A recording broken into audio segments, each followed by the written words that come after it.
Hello, everyone, and welcome to our live coverage of the latest mission from Vandenberg Space Force Base. I'm Will Robinson Smith, reporter with Spaceflight Now. Good to have you with us here on this Friday morning or afternoon, depending on where you're joining us from, or perhaps evening if elsewhere around the world. We're broadcasting from the Spaceflight Now News Bureau at NASA's Kennedy Space Center here in Florida.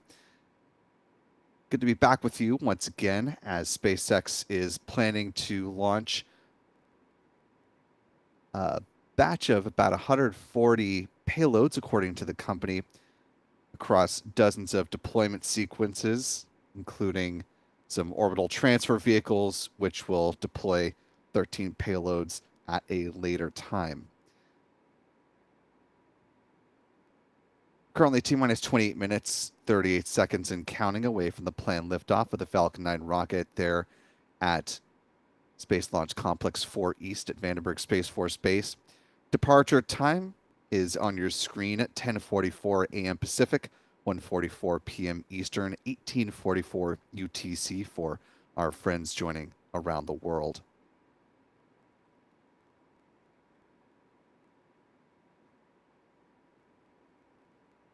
As we're kicking things off, I want to thank the more than 1,000 of you who are watching along with us live today. If you haven't already, you could do us a big favor just by clicking that like button and sharing the stream. Allow some more folks to find their way into our live launch coverage today. Our Spaceflight Now editor, Stephen Young, is running the technical operations of today's broadcast. Being that this is a West Coast venture, our photographers have this mission off, but we'll be back in action before you know it.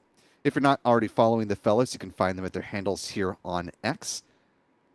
Adam is at Aburn NYC, Michael Kane at MD Kane Jr., John is at John Pisani Photo. Also, be sure to follow Spaceflight Now, simply at Spaceflight Now. You can find us on Threads, Blue Sky, and Facebook for those of you who are not on X. Our coverage is supported by our wonderful moderators in the live chat as well. So thanks to Rick Donner, Jeff Hansen, Astro Joe for being with us today. You can help make the mods' job that much easier just by following the rules of the live chat. We ask that you post your message in English so that our mods can respond as appropriate. Also, that you hold off on delving into overt politics or religion or using all caps. Emojis are perfectly fine. We just ask that you don't post a huge block of them so it takes up a large percentage of the live chat. And last but certainly not least, we ask that you treat each other with the kindness and respect that you yourself would like to be treated, and we'll all get along swimmingly.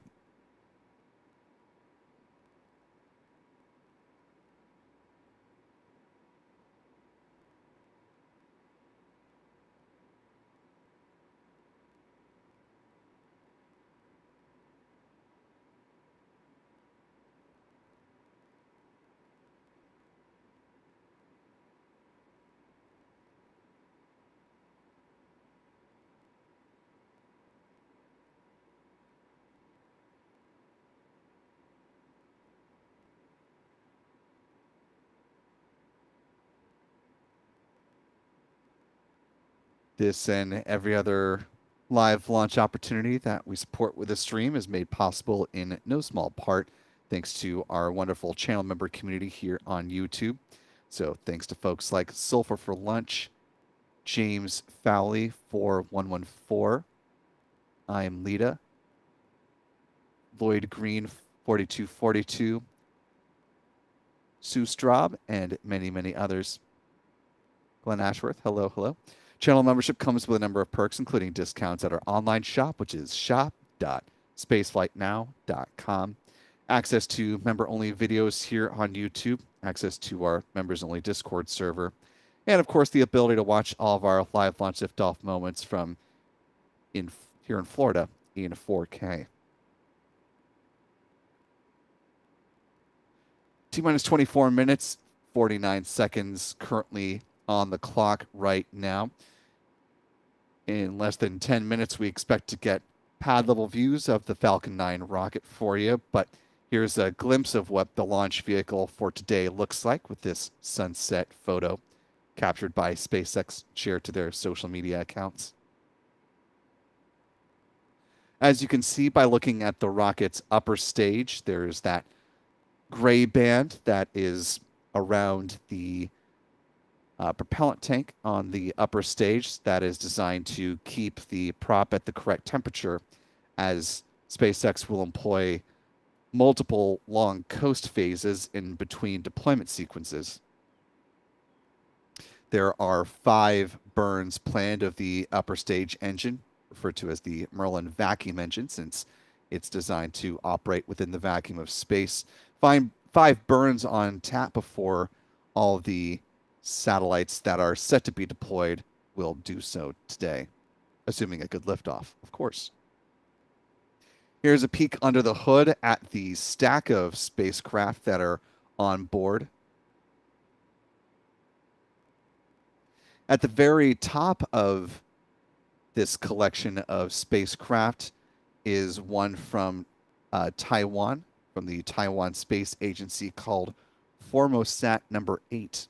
We'll talk a little bit more about it, but just pointing it out since it is in the what SpaceX refers to as the cake topper position in this rideshare stack.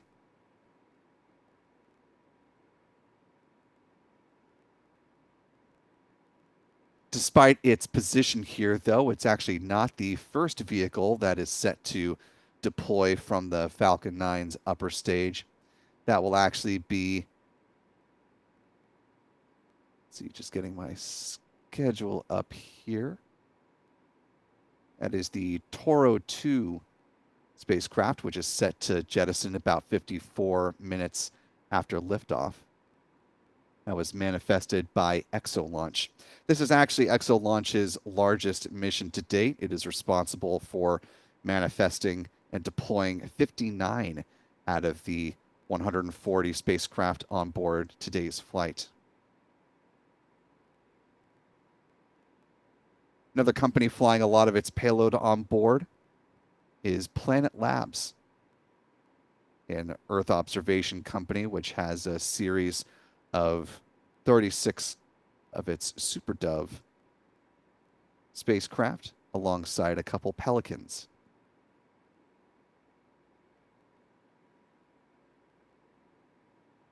Here's a look at some of the various deployment mechanisms that ExoLaunch will use to safely jettison the various spacecraft it's responsible for over the course of the roughly 2-hour deployment sequence.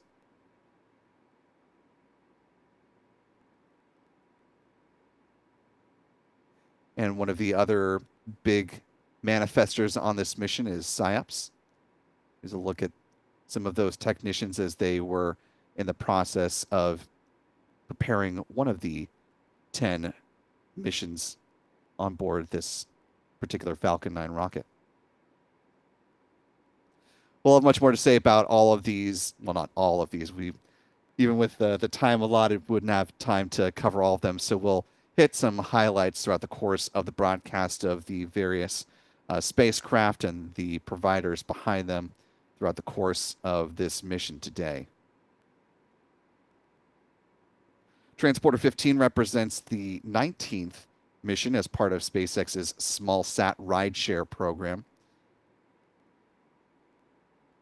In addition to the transporter missions, which launch spacecraft into a sun-synchronous orbit, there are also the bandwagon rideshare missions, which head to a mid-inclination orbit.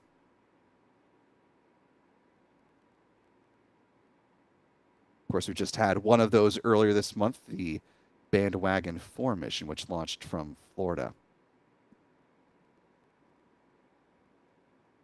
Taking a look back at our live chat with about 20 minutes on the clock, want to thank Meek O 0984, who's been a member with us now for 18 months at the mission specialist level. Appreciate your ongoing support, Meek. A welcome into new channel member. Apologies if I mispronounced this. I'll do my best here. Iran News Unyala. Sorry, I totally botched that, but appreciate you joining with membership at the pad leader level. If you want to write in and tell me how to not royally screw that up in the future, that'd be appreciated. Thanks as well to Astro Joe for gifting a Spaceflight Now membership. Appreciate that, Astro Joe. To our newest gifted member, welcome aboard. We're glad to have you with us. And if you haven't already, be sure to thank Joe in the chat. And we hope you stick around with channel membership. One other little piece of housekeeping here as we get rolling on Transporter 15. If you have a comment or question about this mission or just want to offer some support for our coverage today, you can follow the lead of folks like channel member and moderator Jeff Hansen by using the YouTube super chat function. Not only will you be giving us some interesting things to talk about as we cruise on through the count, but you'll also be supporting what we do here at Spaceflight Now, and that, my friends, is always greatly appreciated. To that end, Jeff says, go Vandy, go SpaceX, go Falcon 9, go Transporter, Godspeed, 1071. 1071 is the tail number for the Falcon 9 first stage booster that is flying on today's mission. Set to perform its 30th flight. It will target a touchdown on SpaceX's drone ship called, of course, They Still Love You, positioned south of the pad in the Pacific Ocean.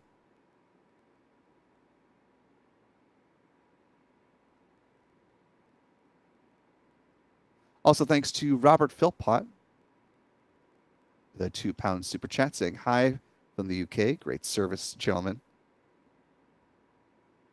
Thank you for your support, Robert. Just about 17 and a half minutes on the clock before the planned liftoff of this Falcon 9 rocket. For those who were not with us for the launch attempt on Wednesday, just as a reminder, now that SpaceX is in the process of fueling its Falcon 9 rocket, if there were to be another issue, as was the case yesterday, that prevented the launch, SpaceX would have to pause and pivot, turn to another date since it does not have the ability to halt its countdown once fueling has begun. Catching you up briefly before we get views of the Falcon 9 rocket, here are the milestones that are in the rear view mirror. SpaceX launch director gave the go for the start of prop load at T-minus 38 minutes, which began at the T-minus 35-minute mark with the loading of RP-1, which is a rocket-grade kerosene that happened on board the first and second stages. Liquid oxygen began to flow on board the rocket's booster at that point. T-minus 30 minutes was when SpaceX began to load a cryogenic helium onto the pressure vessels for the Falcon 9's first stage, and did the same for the second stage a few minutes after that. The helium is important, of course, because it's used to pressurize the main propellant tanks during flight. 23 minutes out was when second stage RP-1 loading wrapped up. T-minus 20 minutes and 50 seconds is when the strong back chill down process began. SpaceX thermally conditioning the feed lines there at the pad prior to loading liquid oxygen on board the rocket, which is set to begin, if all goes well, in about 10 seconds at the 16-minute mark.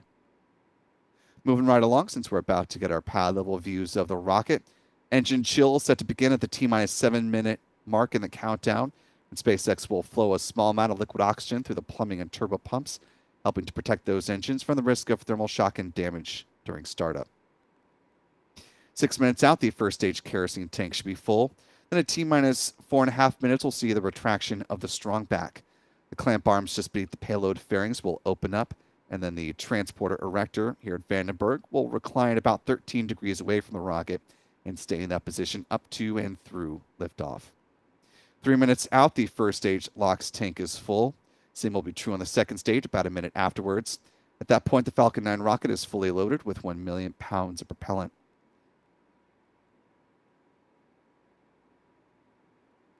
In the final 60 seconds, as we see the call that the Falcon 9 has entered into its automated startup, control of the countdown is handed over from the ground sequencer to the Falcon 9's onboard flight computers, and the propellant tanks will be brought up to flight pressure. 45 seconds out, the SpaceX launch director will make the call if they are ready to proceed, that they are go for launch. 3 seconds out is the engine ignition command, and if all 9 engines ignite as expected and the vehicle and payloads remain healthy, the command will be given. the hold down clamps to release the Falcon 9 rocket for a T0 liftoff in just about 14 and a half minutes from now.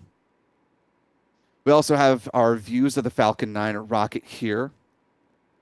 SpaceX commentators just briefly mentioning the scrub on Wednesday, saying that the issue has been cleared, but did not expound upon what exactly caused the scrub. Oh.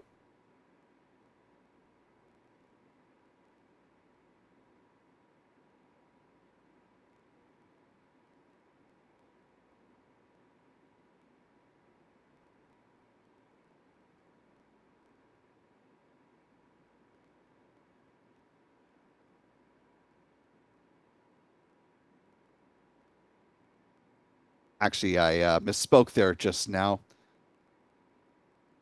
The commentators noted that there was a ground systems issue that restricted propellant flow. That issue has been cleared.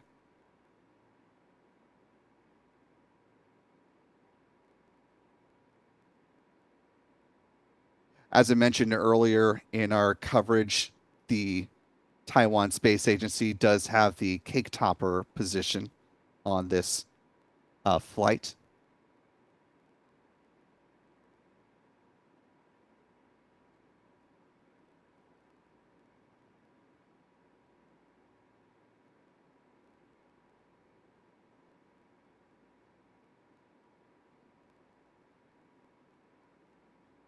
Here's a little bit more about the cake topper spacecraft, the Formosat 8 mission from the Taiwan Space Agency. Formosat 8 is Taiwan's first domestically developed optical remote sensing satellite constellation. Up to 84% of its key components were developed domestically under TASA's lead. The constellation comprises 6 1-meter optical remote sensing satellites and 2 sub-meter higher resolution satellites.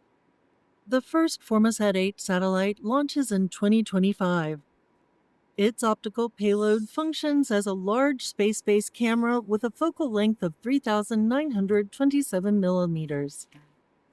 Multispectral filters capture panchromatic and spectral images for use in homeland security, agriculture, and environmental monitoring. Time delay integration technology is used to accumulate multiple exposures in sync, significantly enhancing image quality and clarity.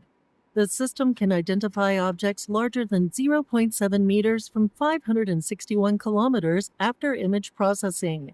It also contributes to space scientific observation, enabling academia to validate space payloads. Once the constellation is fully deployed, it will achieve global coverage and will pass over Taiwan 3 times daily, delivering timely and reliable Earth observation data to support disaster management, national security, and global collaboration. Formosat 8 marks a key step in bringing Taiwan's space technology to the world and advancing our role in international space missions.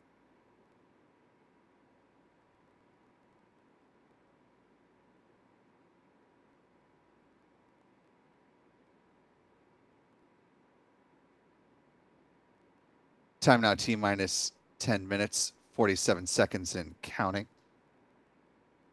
We'll come back to the SpaceX feed once we've got views of the Falcon 9 rocket, which should return in the next about minute or so.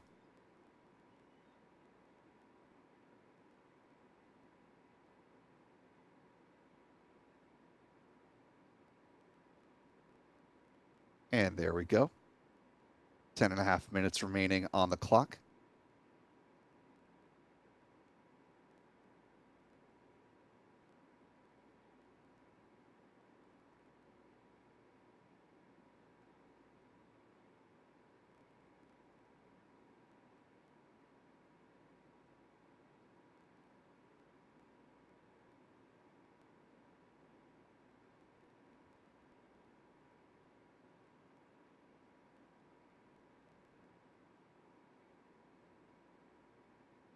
Less than 10 minutes remaining on the clock. We'll go ahead and take advantage of SpaceX throwing up some graphics describing the rocket.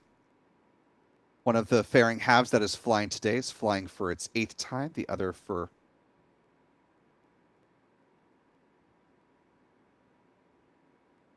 fourth time, I believe. This is a live view inside the fairing halves right now, looking up at a couple of the Planet spacecraft on board. Second stage powered, as you can see on the screen, by the Merlin vacuum engine, which produces more than 220,500 pounds of thrust. And there will be 5 firings of this upper stage engine throughout the course of today's mission to place the spacecraft in their correct orbital positions in, again, a sun-synchronous orbit. Beneath the second stage is the inner stage, a composite structure consisting of an aluminum honeycomb core surrounded by carbon fiber. The booster, B-1071, making its 30th flight today. There's a look at the drone ship, Of Course I Still Love You, which is positioned in the Pacific Ocean.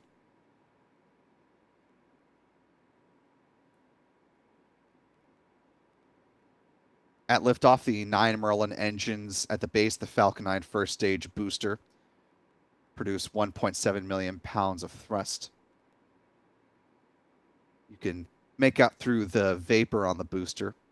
Well, there are landing legs that will be used to support the touchdown on that drone ship we just saw. We're now looking up towards the top of the stack. Those two fairing halves. We're coming up to the 7-minute marker in this mission. That's when SpaceX will flow a small amount of liquid oxygen through the plumbing and turbo pumps.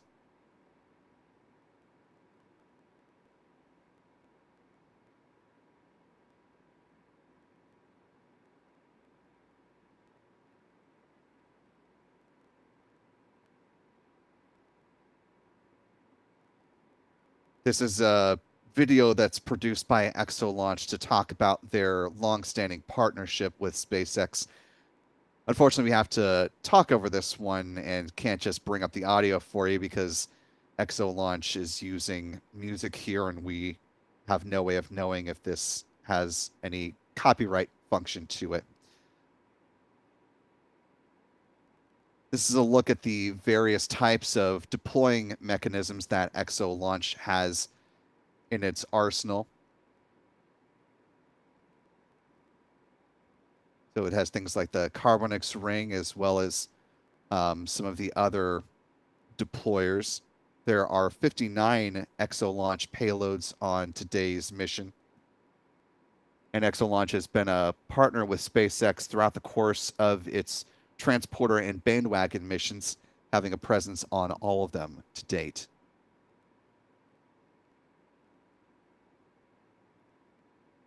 This is a look at the Exopod Nova deployer that you just saw.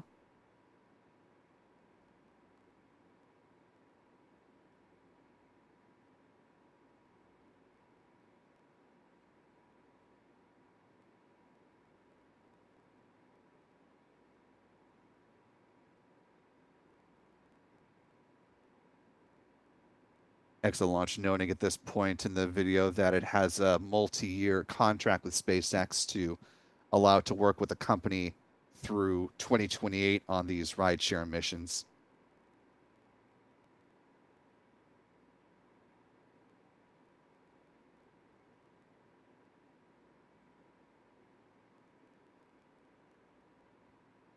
Just under 6 minutes now at this point in the countdown. The first stage kerosene tank should be full. We're coming up on strong back retraction here momentarily.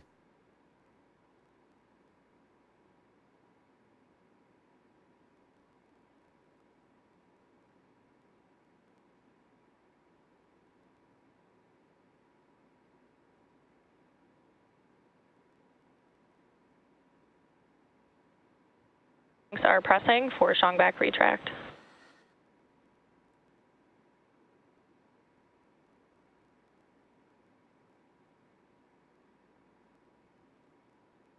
As you just heard, teams are preparing for the retraction of the strong back. First up is the opening of those clamp arms just beneath the fairing halves.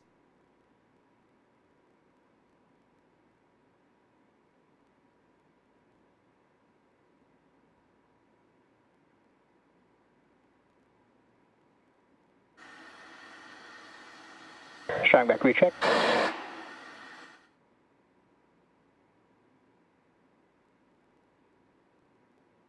And the arms are in motion.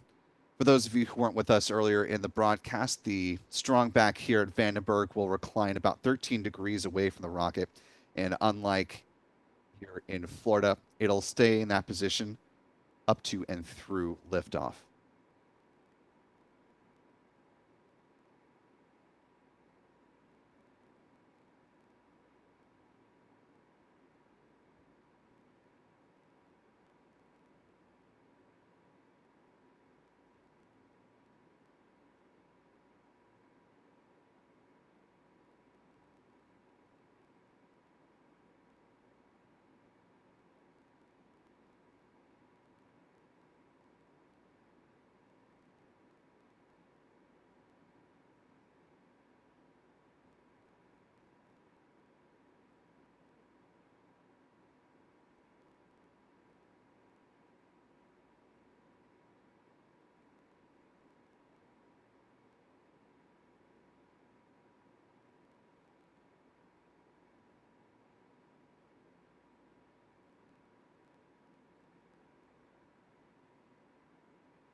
Confirmation of stage 1 liquid oxygen load. Coming up at around T-minus 2 minutes, second stage LOX load should also be concluded.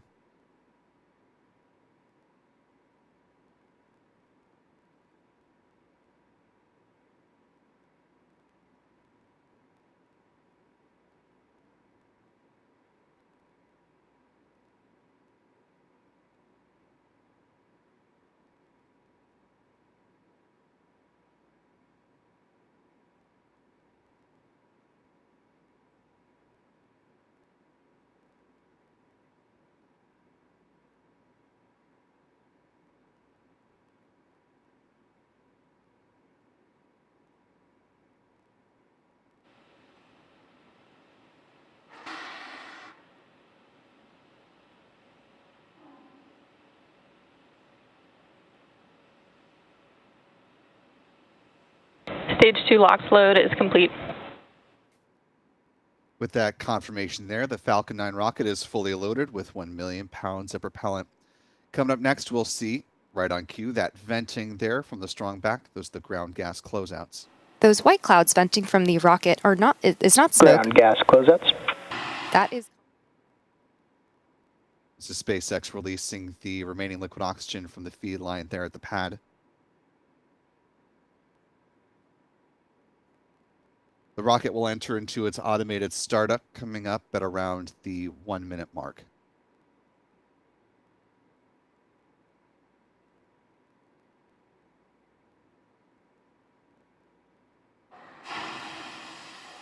Falcon 9 is in startup. With that call, we're just awaiting the SpaceX launch director to confirm that they are in fact go for launch.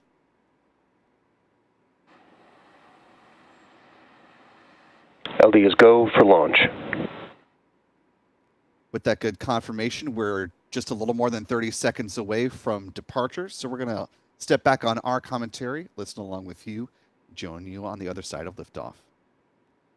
30 seconds.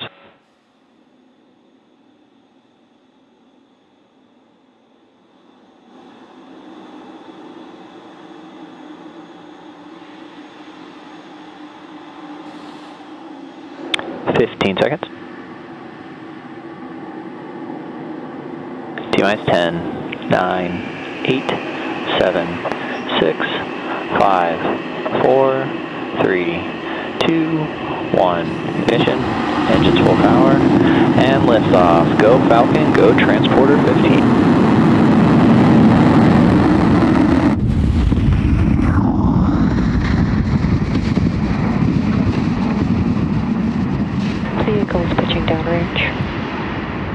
Energy chamber pressures are nominal.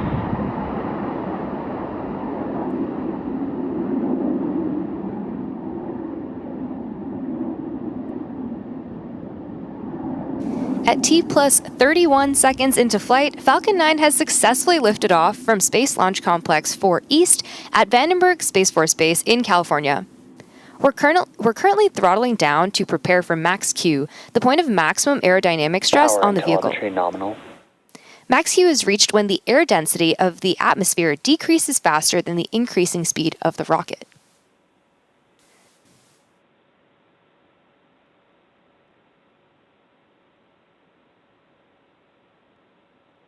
Mach 1.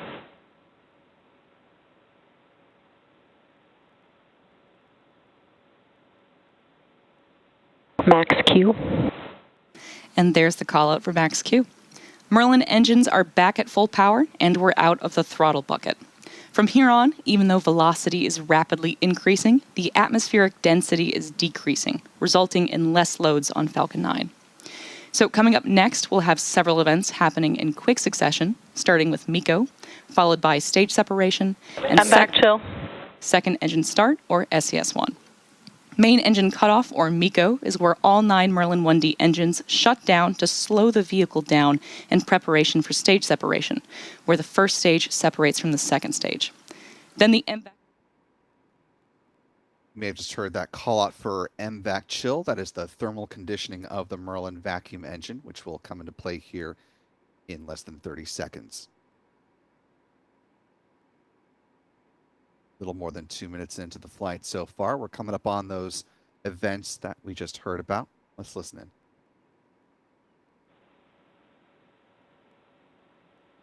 We should be hearing the first of these callouts in about 10 seconds from now.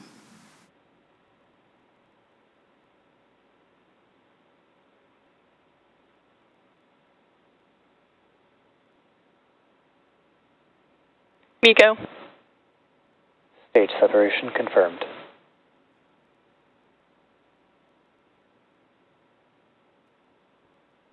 MVAC startup.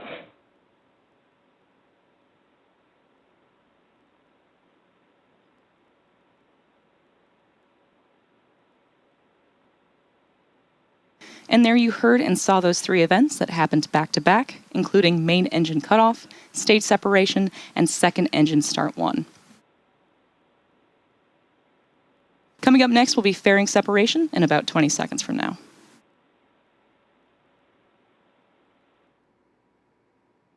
A nice little glimpse inside the payload fairings. We'll be seeing that again at fairing jettison.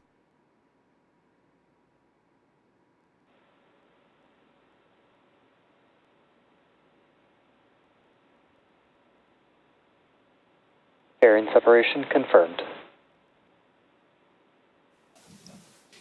And there, we just heard confirmation of fairing separation, along with a view of those 2 halves separating from the vehicle on your screen. As a reminder, those fairings will make their way back to Earth for recovery. The next major milestone coming up is entry burn on our Falcon 9 first stage, which is scheduled to occur around the T plus 6 minute mark. The entry burn is used to slow the first stage down as it heads back towards our drone ship, Of Course I Still Love You. We're currently in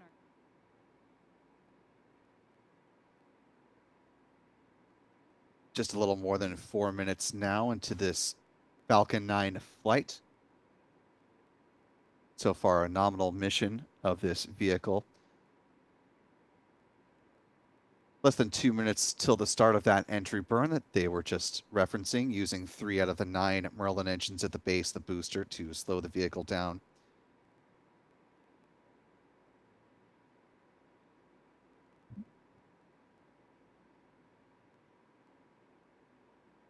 Today's flight marks the 569th flight of a Falcon 9 rocket and the 152nd launch so far this year.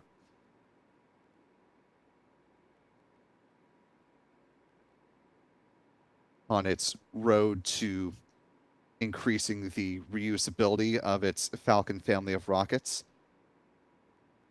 Today's mission is also the 504th flight of a flight-proven booster.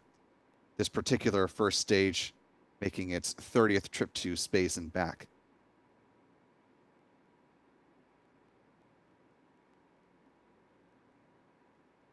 Now less than 100 kilometers till the booster touches down on the drone ship. Coming up in less than 30 seconds, or just about 30 seconds from now, we'll see the start of that first stage entry burn. Nice little tour around some of the spacecraft that will be deploying over the course of a couple of hours.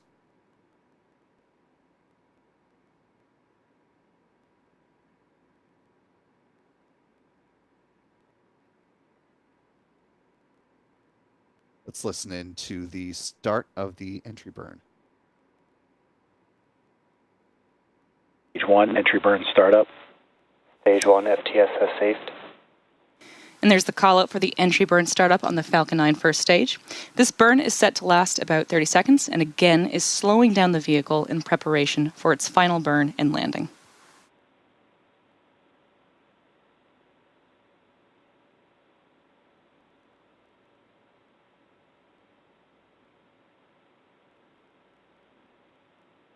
Stage 1, entry burn shutdown. And that concludes our entry burn.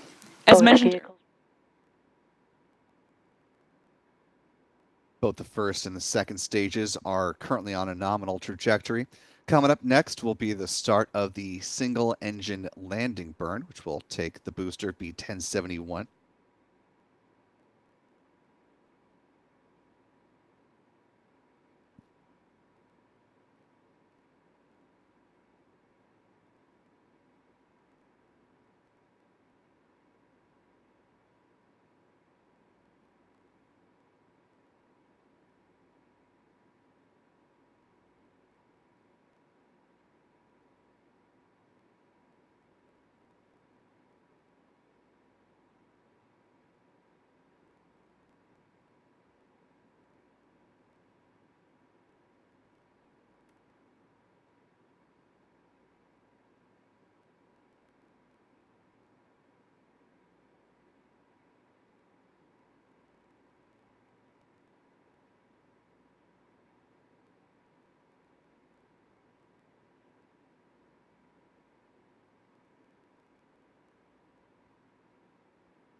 Stage 2, FTS. Stage 1, landing burn. and there you heard that call out for landing burn start on the Falcon 9 first stage. Again, this is the final burn that this booster will execute before touching down.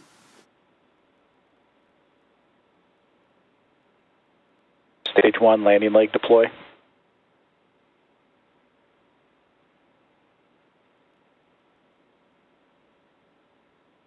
Stage 1, landing confirmed. And a bullseye landing for B-1071 on the drone ship. Of course, I still love you.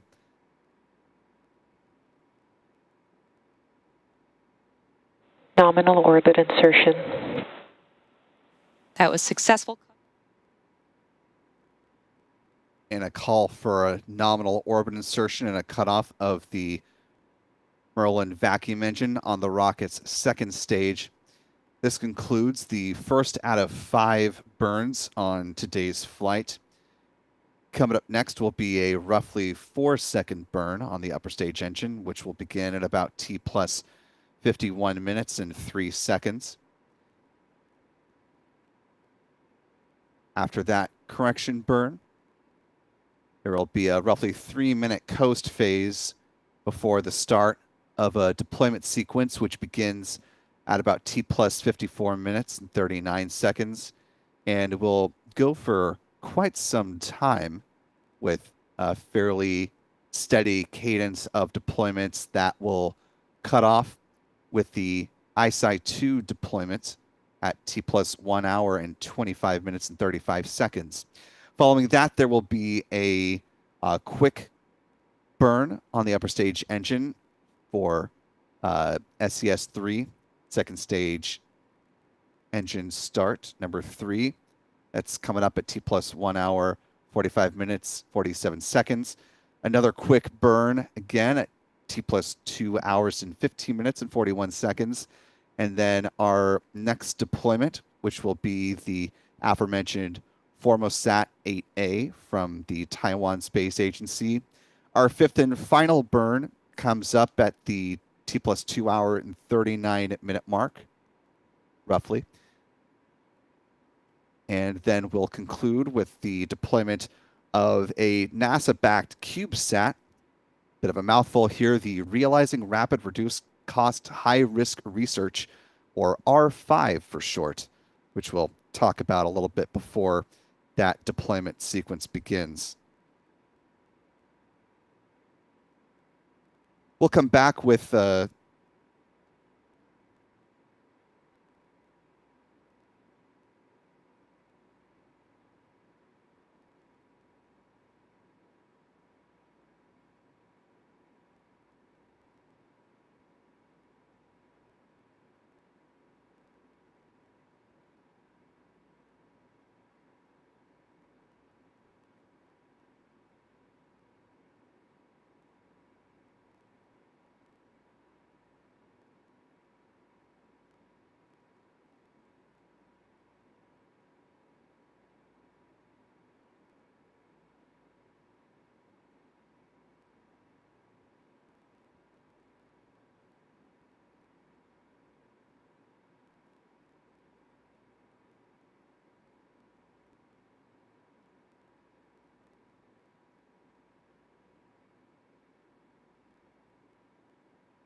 before we go ahead and pause on our commentary and turn you over to some space tunes, we want to talk about some of the spacecraft that are on board today's mission.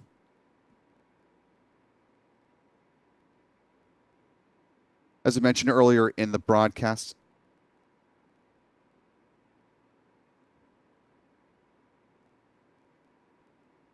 one of the customers who is providing a good chunk of the payloads that are on board today is Earth observation company named Planet Labs.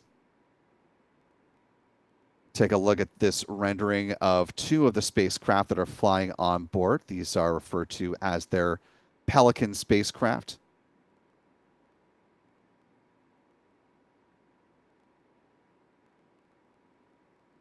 These will be the fifth and sixth of the Pelican series of satellites that Planet is launching on this mission today.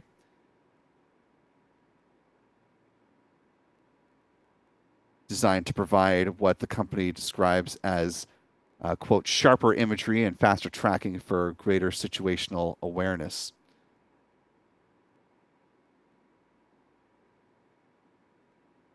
These Pelican spacecraft are equipped with NVIDIA's Jetson AI platform, so offering some new AI capabilities on board these Earth observation satellites. The majority of what Planet Labs is launching today, though, are what it calls its Super Doves. You won't actually hear the name Super Dove announced as the deployment sequence goes on, but here's a rendering of what one of those looks like. You'll actually hear them described as Flock 4H. And as you can see on this graphic, there are 36 of these little guys that are on board today's flight.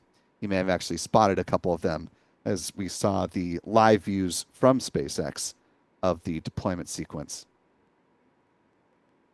Or of the, when we were looking up inside for the fairing deployment.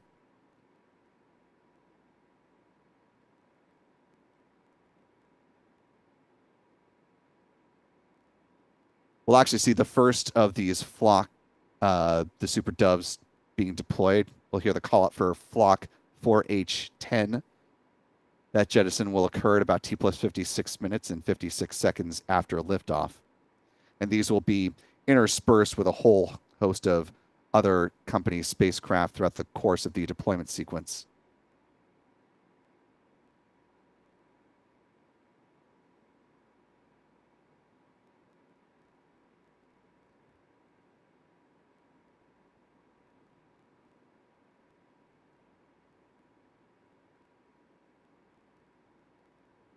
We'll talk about some more of these spacecraft as we get closer to the start of the deployment sequence, but first want to turn to our live chat here. Thank you folks for your support today. Thanks to Damian Williams, who says, Will, so glad to hear you on. Why is it that you're the only one that does the pie chart at the end? Love that part of the broadcast. Thank you and everyone involved for the amazing coverage. Well, certainly can't speak to other folks that do live launch coverage as to why they do or don't do what they do, but we at Spaceflight now feel like it's a good visual overview of what the global launch picture looks like, which of course can change very notably from mission to mission between our live broadcasts. So since we don't have dedicated streams for every launch from, say, China or Russia, we want to make sure that you see how all of those missions are creating this global mosaic, if you will, in the form of a pie chart. So thanks for the note for the super chat. Dennis C. Carter joining us with membership at the pad leader level. Thank you, Dennis. Welcome aboard. We're glad to have you with us.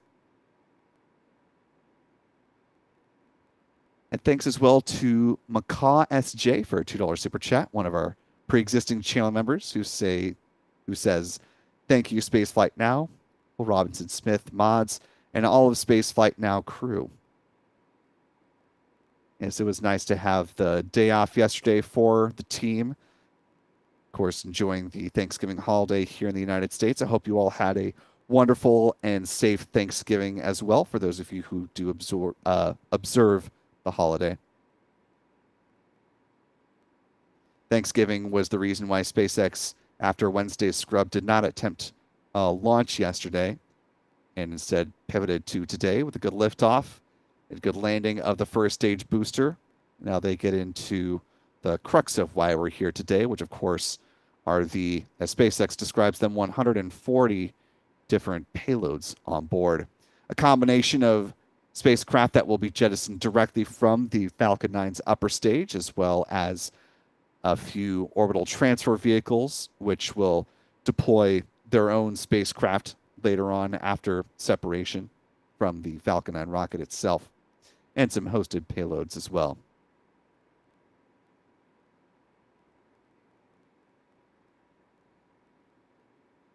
Again, the next milestone in this mission is coming up. Let's see, we're just about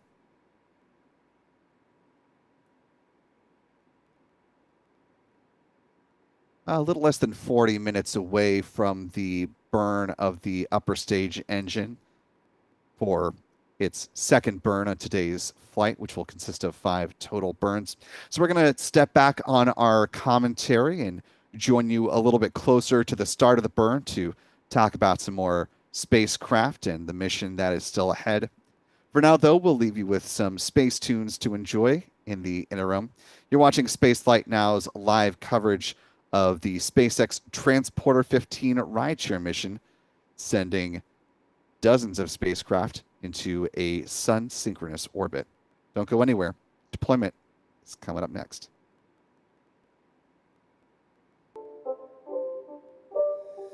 It's not a game, it's a rich thing.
Hello, everyone. Time now currently T plus 48 minutes, 54 seconds and counting. For those of you still hanging around with us, you're watching Spaceflight Now's live coverage of the Transporter 15 mission.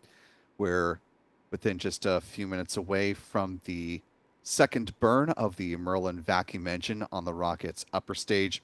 That's set to begin at about T plus 51 minutes and 3 seconds. It will be a fairly brief 4-second burn of that upper stage engine to put the second part of the Falcon 9 rocket on the correct trajectory to begin the payload deployment sequence, which is set to last quite a bit of time here, starting about 54 minutes into this mission and wrapping up nearly 30 minutes afterwards. But there will be a fairly decent clip for the deployment. There are a lot of these spacecraft that are going to go in this first batch of deployments here.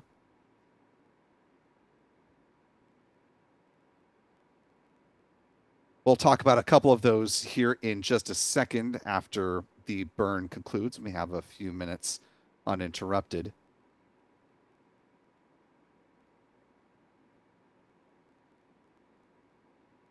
We're less than a minute away from the start of that upper stage engine burn.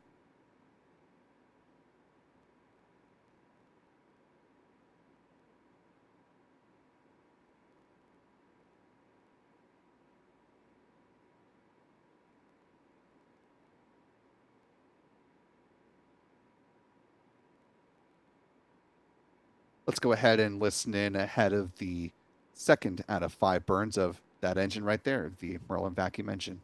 Transporter flights are intended to make access to space more affordable for small satellite operators around the world. To learn more about our rideshare program, visit spacex.com/rideshare or email the team at rideshare@spacex.com. Nominal orbit insertion. While we didn't hear the call-outs for the start of the conclusion of the burn, you did see that on your screen. Came a little early compared to the SpaceX timeline of events published their website, but a good orbit insertion means that there's another very brief coast phase coming up. It will last until about T plus 54 minutes, 39 seconds. You're taking a live look now at one vantage point of the various spacecraft that are on board this Falcon 9 stack. I want to talk about one of those right now. This was the Impulse Space mission that is on board this Transporter 15 flight. This is their Leo Express 3 and their updated Mira spacecraft.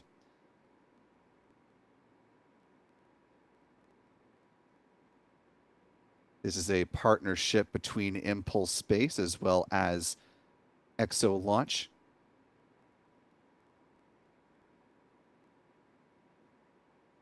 They'll be deploying CubeSats from their customer FOSSA systems. Mira is also hosting some payloads on board. Go back and show you the Mira spacecraft in full. It's got HEO's Holmes Mark II NEI camera, as well as some demonstrations from Samara Aerospace and Zeno Astronautics.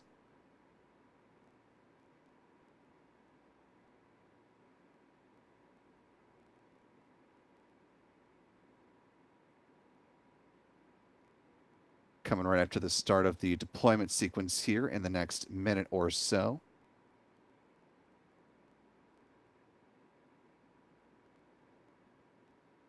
One of the orbital transfer vehicles that is flying today is one from a company D-Orbit. Their Ion SV Stellar Stephanus is hosting an ESA-backed payload. You can see the mission patch for that on the left-hand side and the spacecraft itself behind those technicians.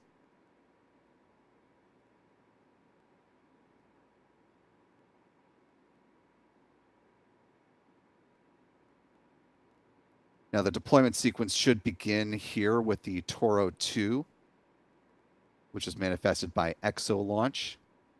According to the SpaceX timeline, that should happen at about T plus 54 minutes and 39 seconds, but given the burn that happened earlier than the published timeline, we'll go ahead and listen in and make sure that we don't miss the start of the deployment sequence for you. Toro 2, separation confirmed. Row 17, separation confirmed. IHI Sat 2, separation confirmed. Row 20, separation confirmed. Phi 1, separation confirmed. Black Kite 1, separation confirmed. Triad 2, separation confirmed.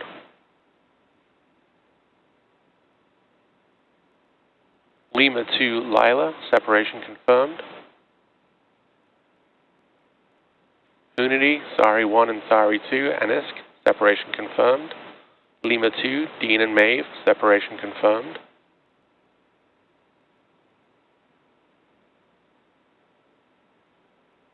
Aurora Tech, Gina OT1, separation confirmed.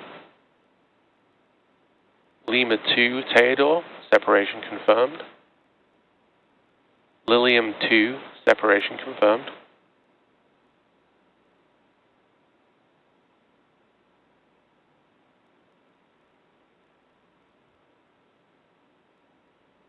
Luna 1, separation confirmed. 6G Starlab, separation confirmed. Accenture 1, separation confirmed. Specutra, separation confirmed.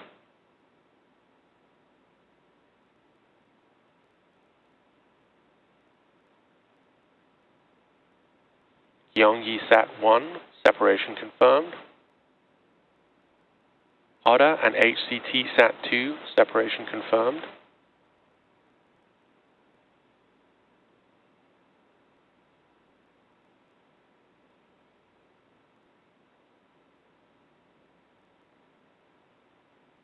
Fledgling Veri and Spin 2, separation confirmed.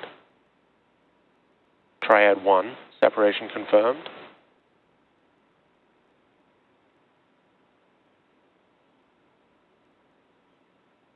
Aurora Tech, Gina OT1, separation confirmed.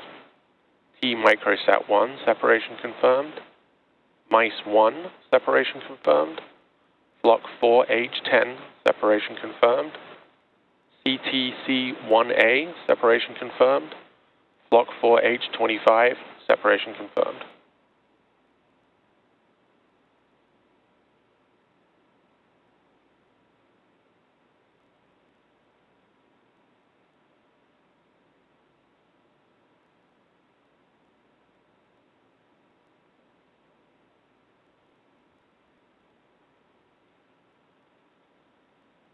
Lilium 3, separation confirmed.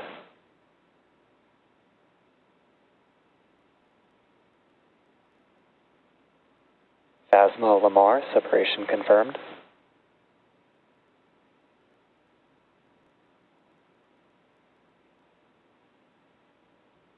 Phasma Dirac, separation confirmed. Block 4H14, separation confirmed.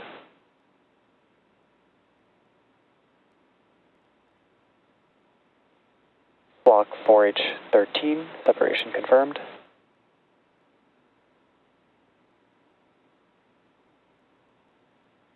AE5RC, separation confirmed.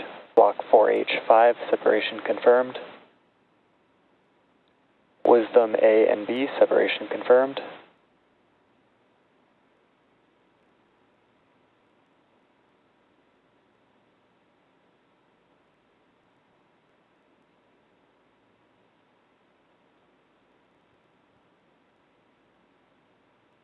Lemur 2, Stas Gorbuk, separation confirmed.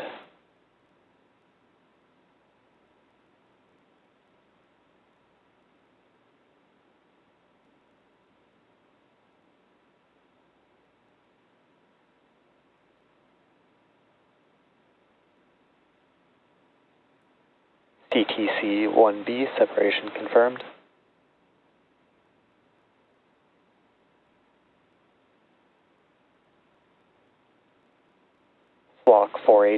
26, separation confirmed.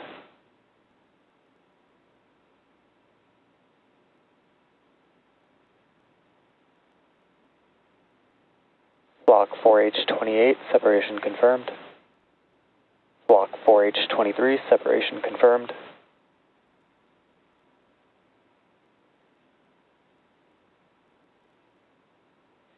CTC 1C, separation confirmed. Kiosk M, separation confirmed.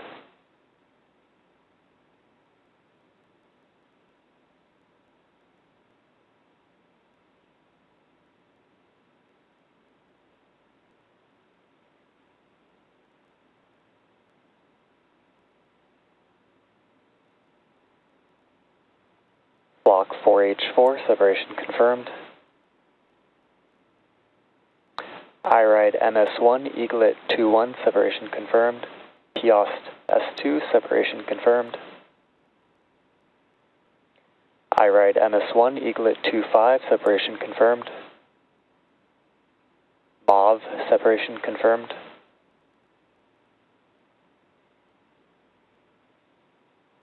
Block 4H27, separation confirmed.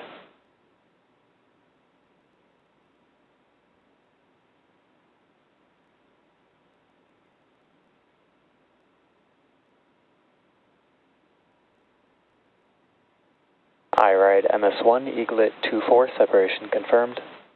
IRIDE MS1, Eaglet 2-3, separation confirmed.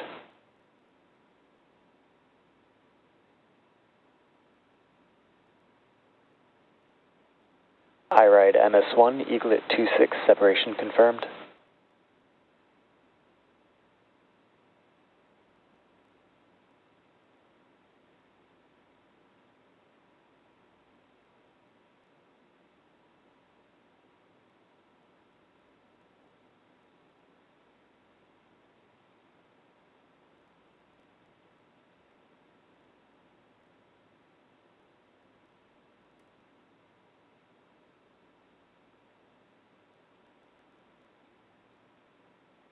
AE5RA, separation confirmed.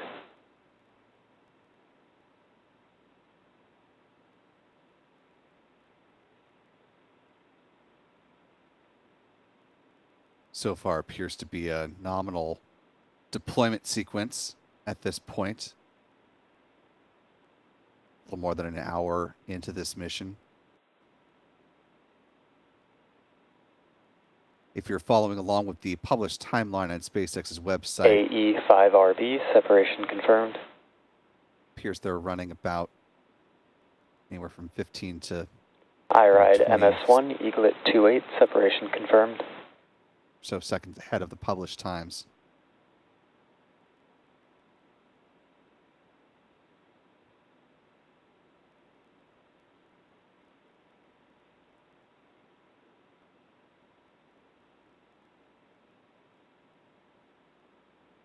Block 4H32, separation confirmed.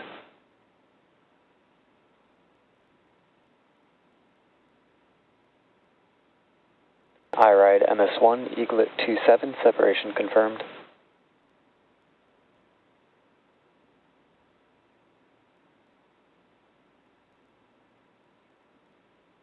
Block 4H16, separation confirmed. IRIDE MS1, Eaglet 2-2, separation confirmed.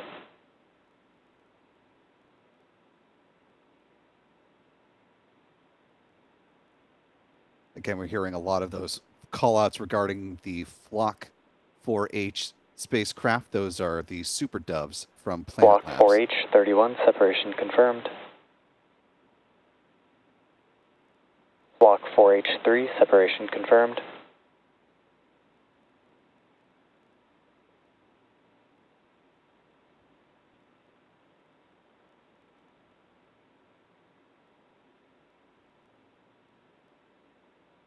U cubed A, separation confirmed.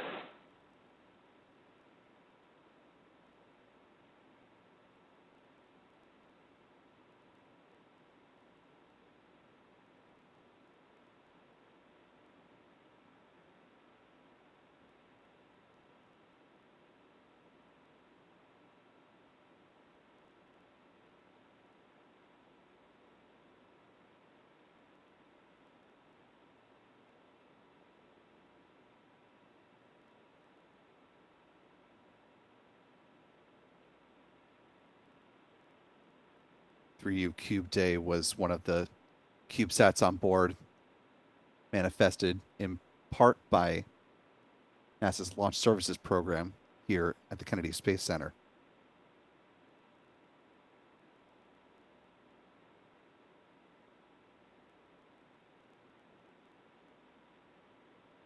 Block 4H35, separation confirmed. That one is studying how Earth's atmosphere reacts to the solar winds over the polar regions.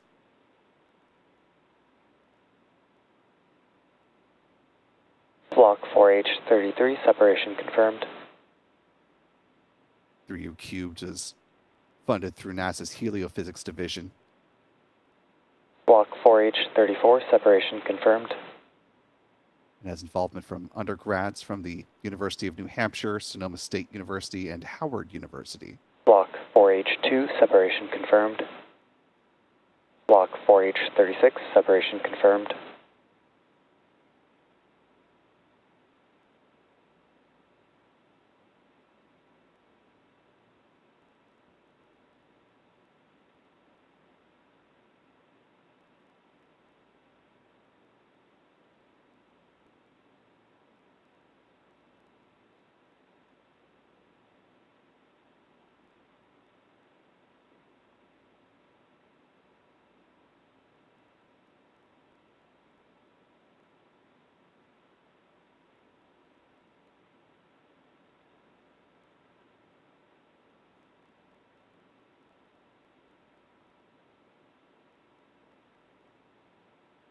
Block 4H30, separation confirmed.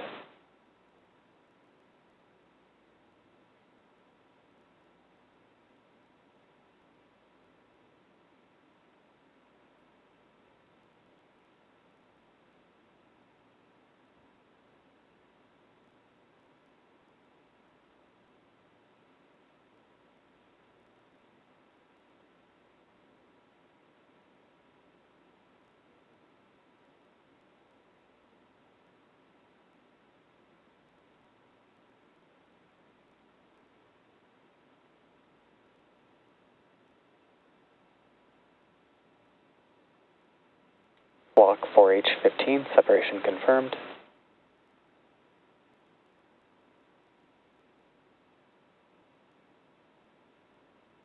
Block 4H29, separation confirmed.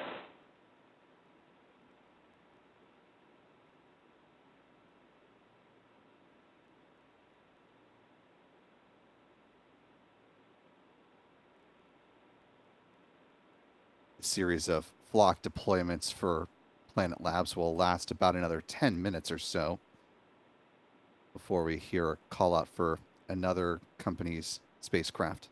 That Block would be 4H18, separation confirmed. the ISI 4 coming up at about T plus 1 hour and 18 minutes into this mission.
Block 4H19, separation confirmed.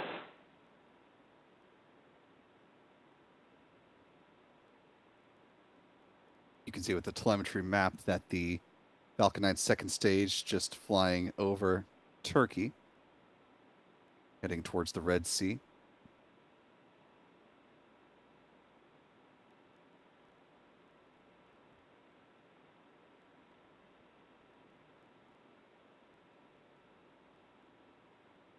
Block 4H20, separation confirmed.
correction to my commentary about the trajectory here. The Falcon 9 upper stage has previously passed over the Red Sea and the Mediterranean, now currently over the Black Sea, about to pass over Ukraine.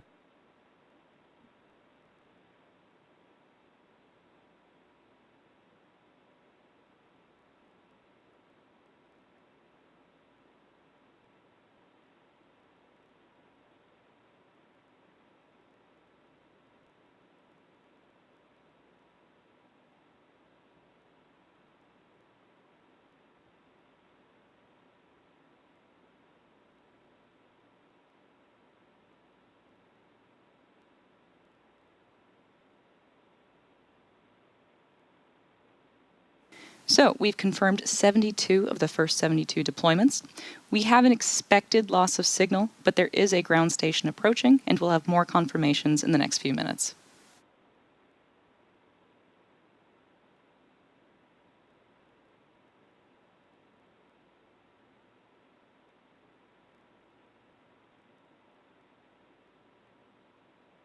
As we're awaiting the confirmation of those upcoming deployments, here's an overview of the orbit that these spacecraft are being deployed in. These are the two types of rideshare missions as part of SpaceX's smallsat rideshare program.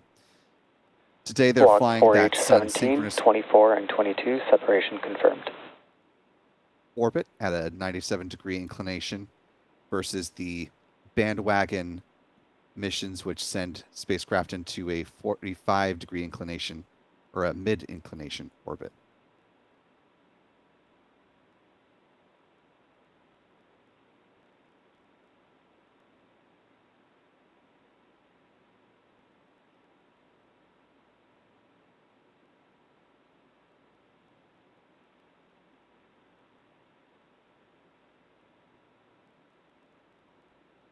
Block 4H21 and 1, separation confirmed.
Block 4H6, separation confirmed.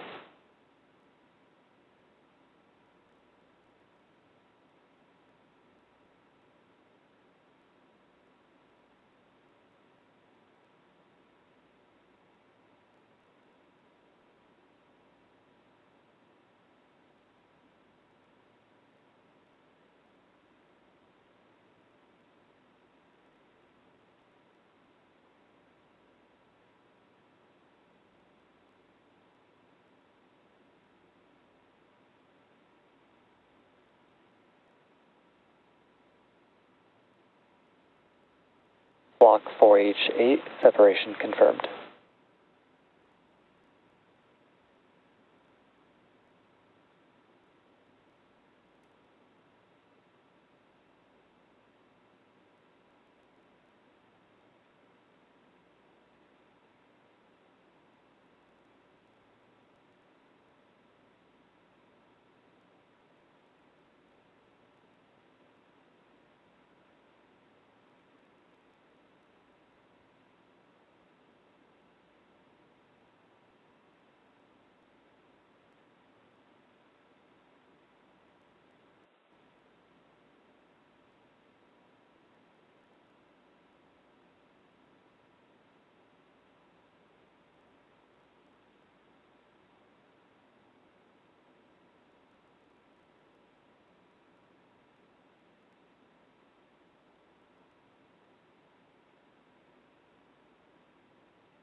4H7, separation confirmed.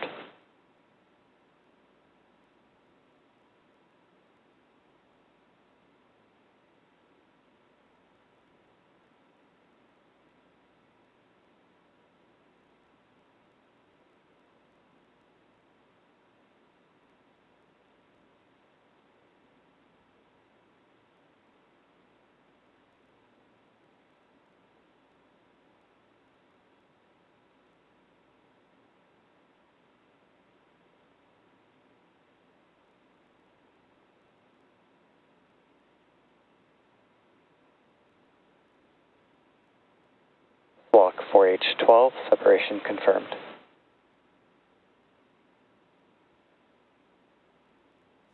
So far, we've had a successful deployment sequence. We've confirmed 81 out of 110 deployments.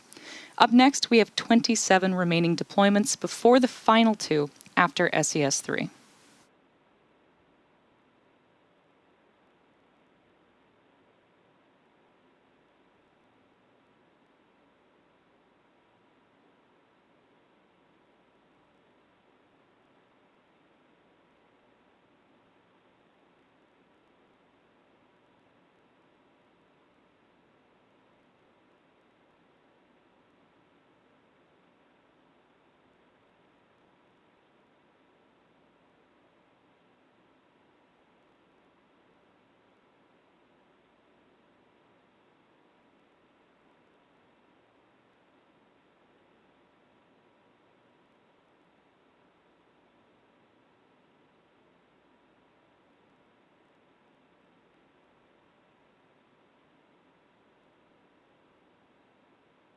Block 4H9, separation confirmed.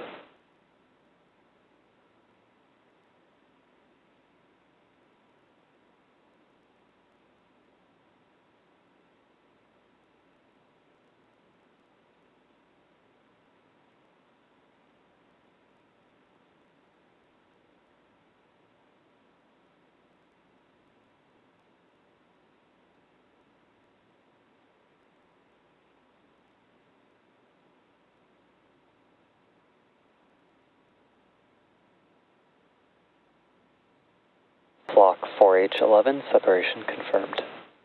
ISI-4, separation confirmed.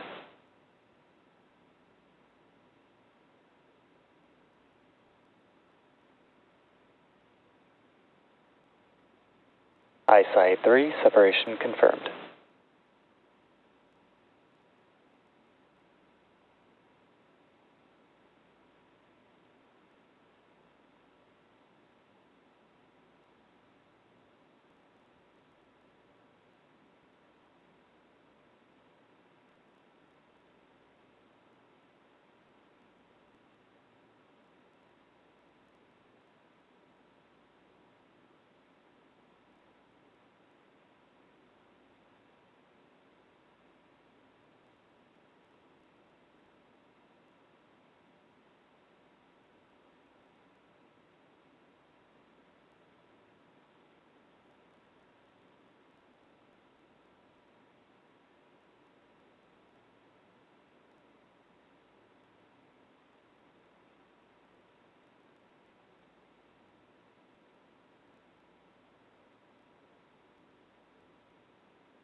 about an hour, 21 minutes into this mission so far. Likely in another pocket of this mission outside of the access to ground stations, which is why we're not hearing callouts at this particular moment in time following that last callout regarding the ISI-3 deployment, which was manifested by EXO launch.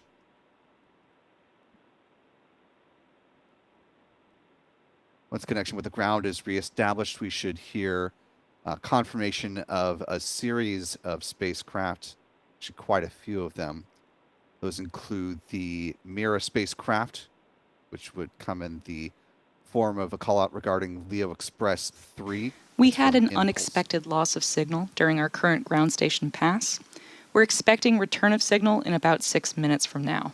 At that time, we'll get confirmation of our remaining deployments in this initial deployment sequence. Good clarification there. So, unexpected loss of signal.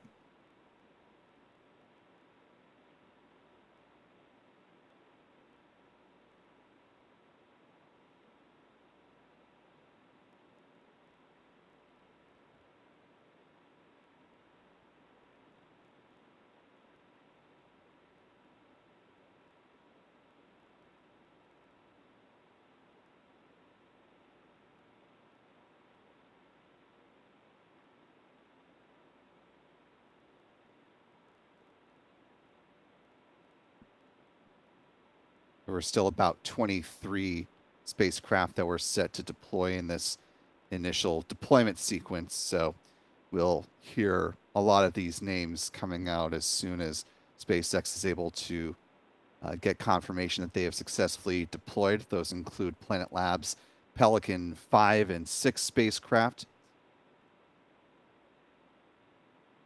A few more of the ISI vehicles, another one of the orbital transfer vehicles from deorbit.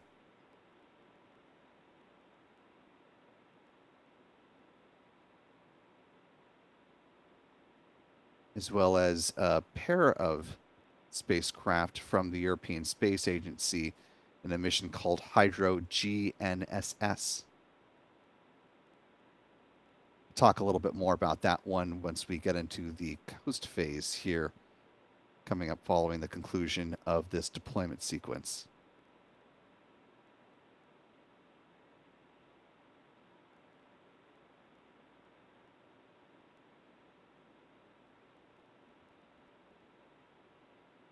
Those of you who weren't with us earlier in the broadcast when we showed a still from this animation, here's an overview.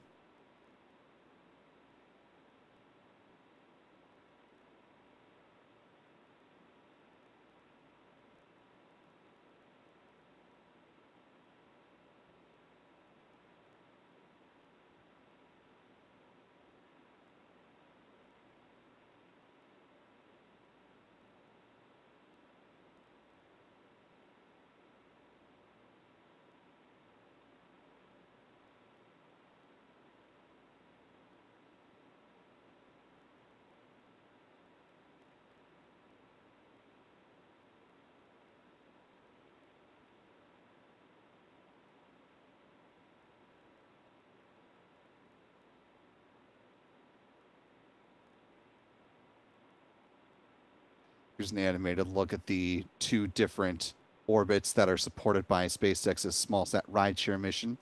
The mid-inclination orbit for the bandwagon flights and the sun-synchronous orbit for all the transporter missions, including the one that is currently in progress. About an hour, 25 plus minutes into this current Transporter 15 mission.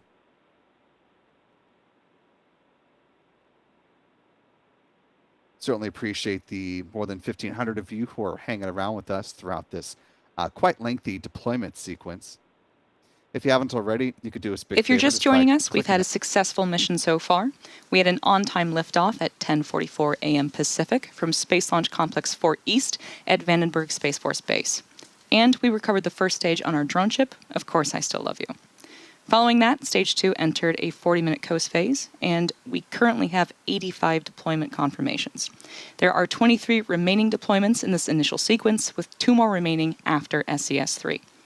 And as a quick reminder, we've had an unexpected loss of signal during our current ground station pass, but we're expecting return of signal in a few minutes from now. At that time, we'll get confirmation of our remaining deployments from this initial deployment sequence.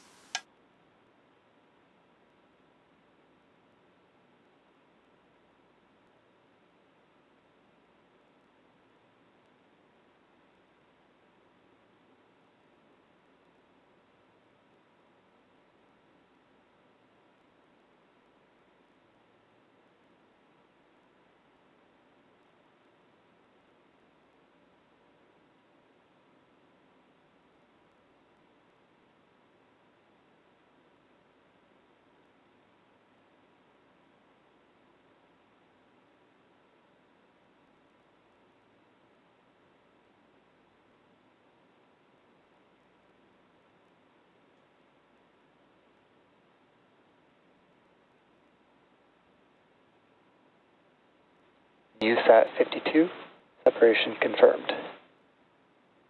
AC 1003, separation confirmed.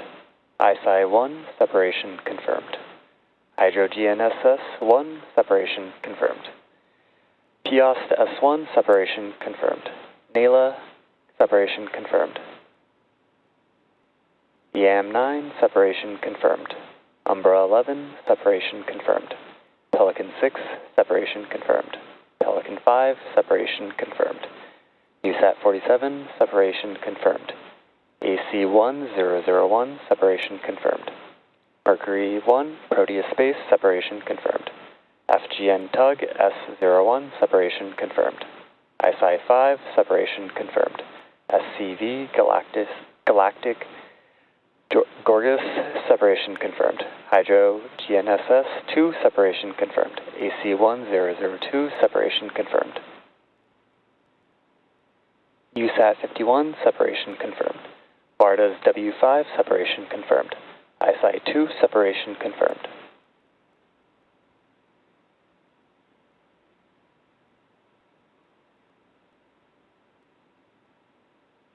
Impulse Space Mira 3, separation confirmed.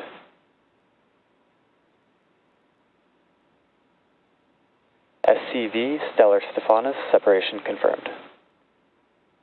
All payload separations in the first deploy event have been confirmed.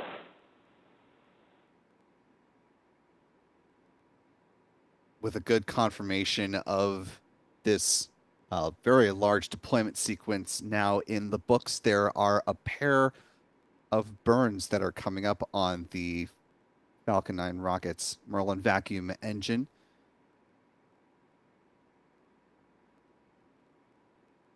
There's a coast phase of about 20 minutes before the third out of 5 burns begins.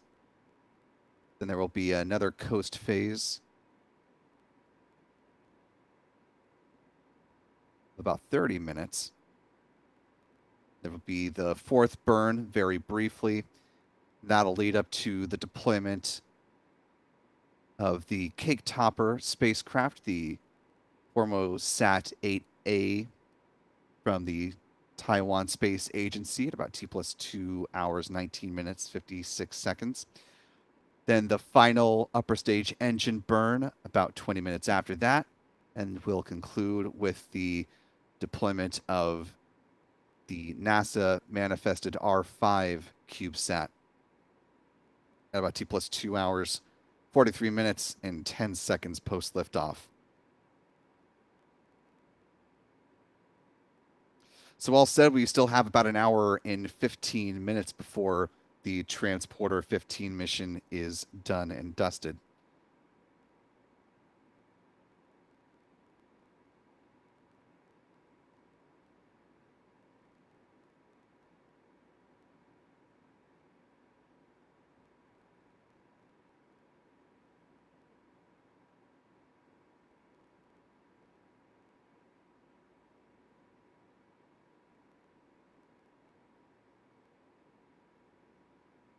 Time now currently T plus 1 hour, 31 minutes, 5 seconds and counting. Amid the myriad of deployments that we heard over the past roughly 30 minutes or so was a couple of callouts for the Hydro GNSS. This is a twin satellite mission from the European Space Agency and their Scout program. Take a look at an animation of one of those spacecraft here. You can see how, now that they've been jettisoned, this is what the solar panel deployment sequence will look like.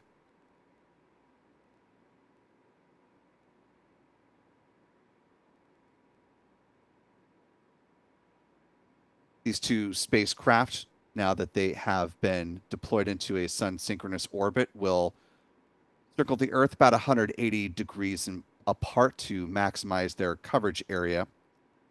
According to the European Space Agency, they use a technique called Global Navigation Satellite System reflectrometry, pardon me, to, as the folks at ESA describe, scout for water. I'll quote from ESA here. Navigation satellites such as GPS and Galileo transmit L-band microwave signals that change when reflected off Earth's surface. Hydro GNSS will compare these reflected signals with the direct GNSS signals to extract valuable information about geophysical parameters related to the water cycle. End quote. European Space Agency is aiming to use this information gathered to learn more about the water cycle of the Earth.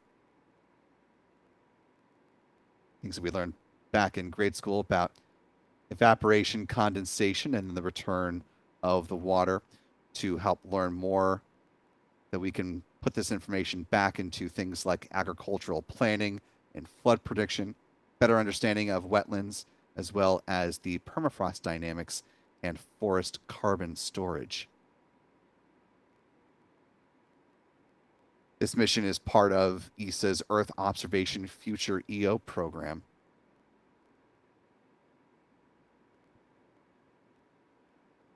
European Space Agency, of course, has been taking a keen interest for a number of years into missions that observe the various facets of the changing climate and are hoping to gather increasingly robust data about climate change to relay that back to decision makers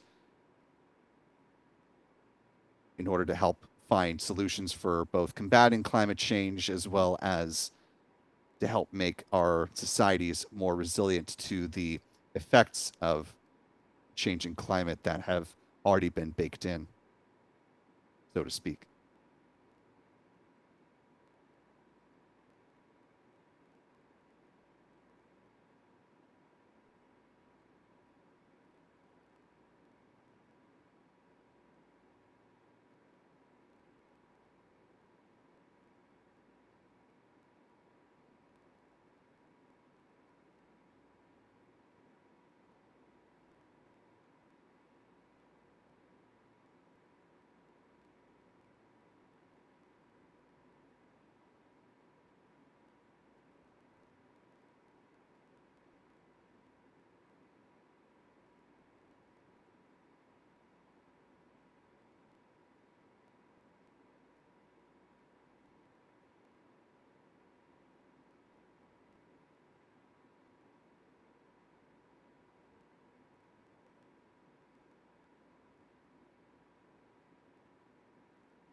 As we await the start of burn number 3, want to talk about a couple more of the payloads that deployed in this last sequence that we just saw wrap up.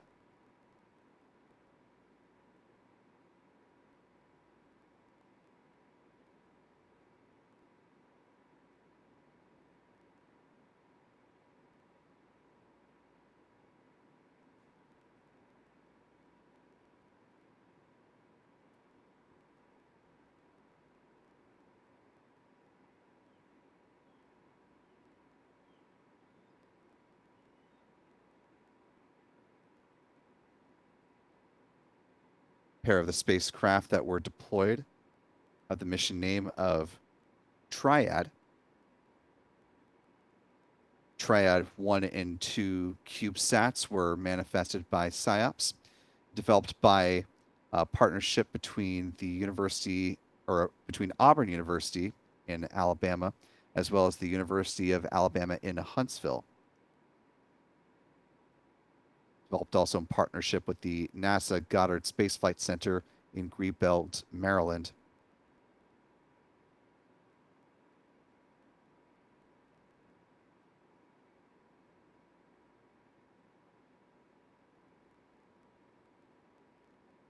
These two spacecraft are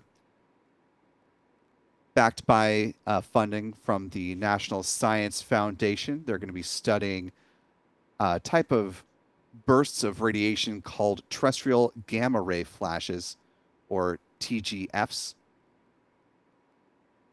Having a pair of these will allow them to study these types of flashes from a couple of different angles and better understand how thunderstorms release this type of energy.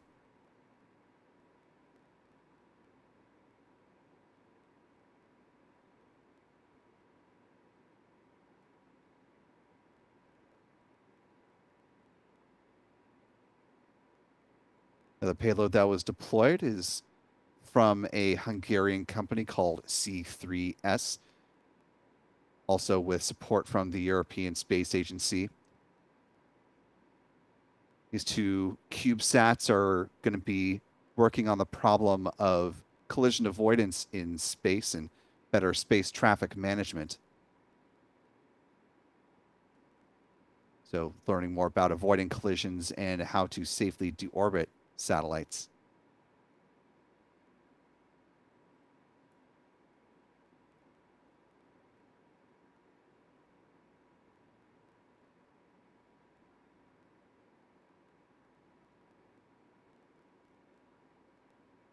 And one more for you before we pause our commentary ahead of the start of the next burn. This is the 3U cubed, or 3U3A CubeSat. Another one that has NASA backing to it. This is going to be studying the Earth's atmosphere and how it changes in reaction to the solar wind by monitoring the polar regions. This mission will also work in partnership with another recently launched NASA endeavor. You may recall our coverage of the IMAP flight, the Interstellar Mapping and Acceleration Probe that's heading out to Lagrange Point 1.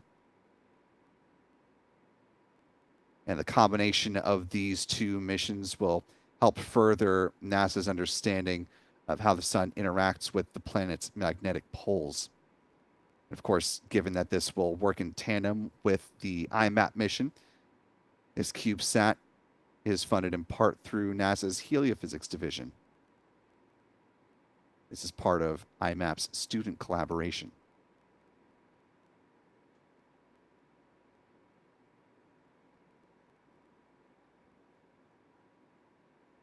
U cubed has undergraduate involvement from the University of New Hampshire, Sonoma State University, and Howard University.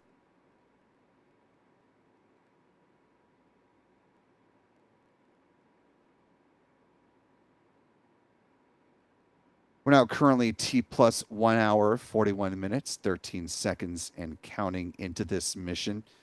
We're just a few minutes away now from the third burn of the upper stage engine.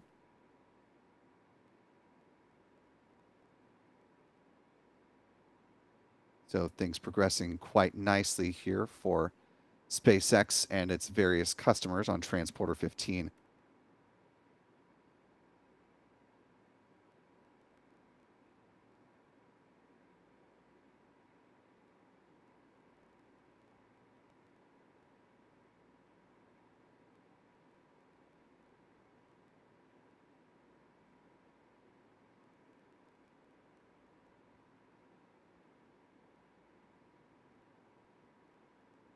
Coming up next for SpaceX is a weekend flight from here in Florida. That'll be the launch of the Starlink 6-86 mission at midnight, heading into December 1st. 29 Starlink V2 Mini optimized satellites will be on board that particular Falcon 9 rocket. It'll be the fourth flight of that booster. We'll, of course, have live coverage of that mission beginning about an hour prior to planned liftoff. So be sure to hit that subscribe button if you haven't already. Turn on notifications, and that way you'll be alerted when we start our coverage. On the off chance that the T0 shifts, then you'll be kept in the loop of that.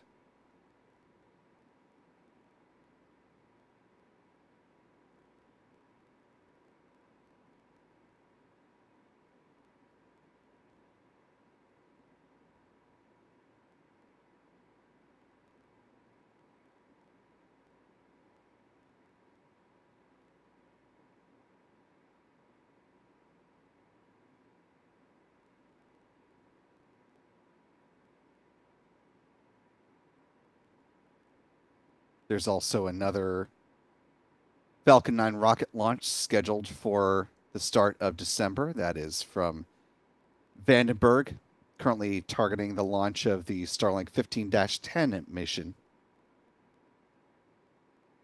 in the evening of December 1st.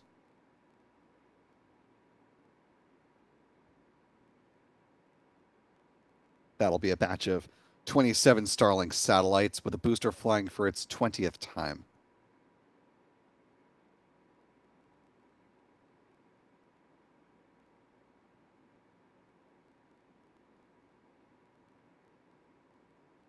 Getting views now again of the upper stage engine. Looks like it's being thermally conditioned, that chill down prior to ignition. Be just a very brief burn.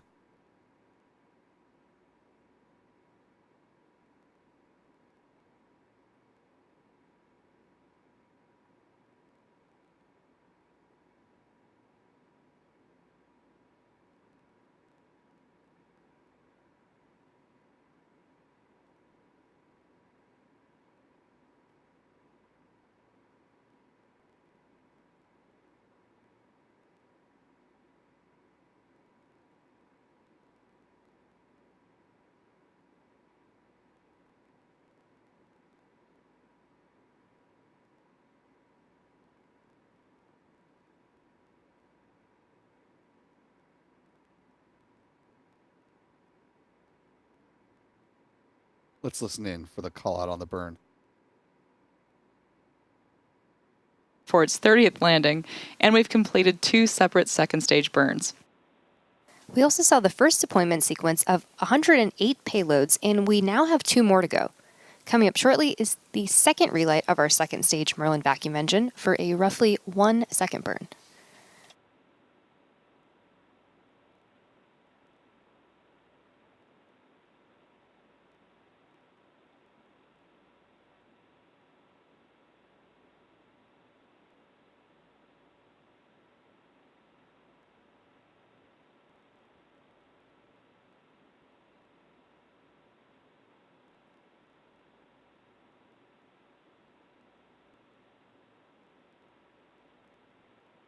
Nominal transfer orbit insertion. And that's confirmation of a good orbit following our third burn of the MVAC engine on the Falcon 9 second stage. And with that... So with this burn now in the rear view mirror, coming up next will be the fourth out of 5 planned burns of the upper stage engine. That's coming up in about 30 minutes.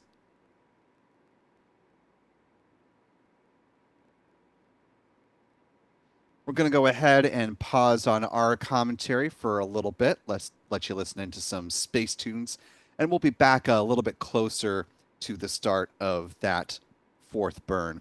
You're watching Spaceflight Now's live coverage of the SpaceX Transporter 15 mission, carrying about 140 payloads on board.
Time now T plus 2 hours, 14 minutes, 5 seconds, and counting. SpaceX is coming up to the start of the 4th burn out of 5 planned for this mission.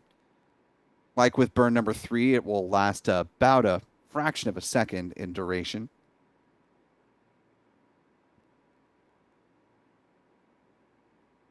Let's listen in.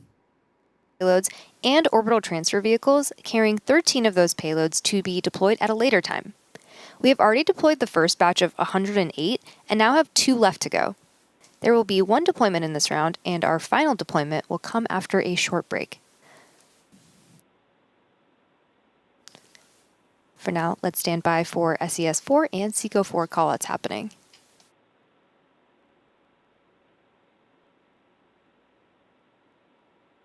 Nominal orbit insertion. And there we heard confirmation of that 4th MVAC burn. The next payload deployment should begin in just about 4 minutes. In case you're just tuning in, we had an on-time liftoff at 10:44 a.m. Pacific and recovered our Falcon 9 booster for its 30th landing. After the first batch of payload deployments, the second stage had its 3rd successful ignition, and you just saw that 4th MVAC ignition and cutoff. We're now standing by for the next payload deployment, Formosat 8. And we are expecting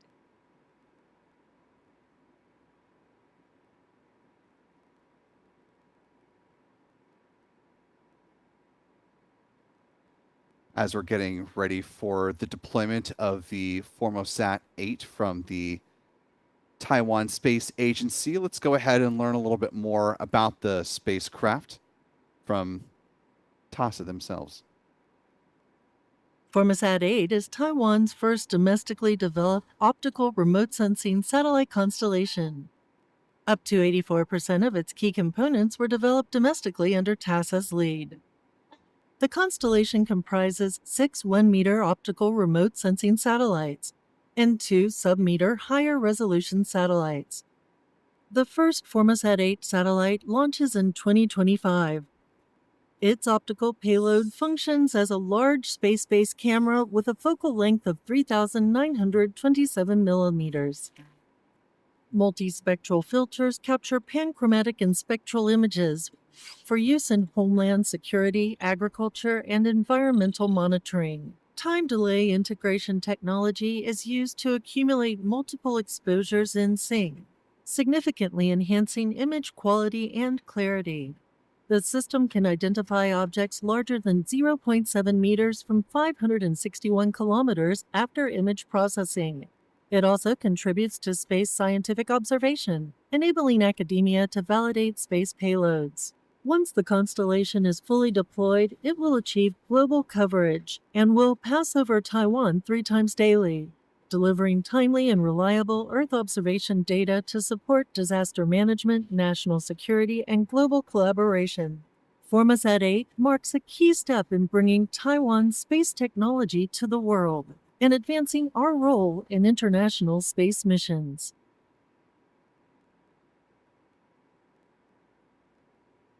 And the deployment of Formosat 8 is coming up here in the next couple of minutes.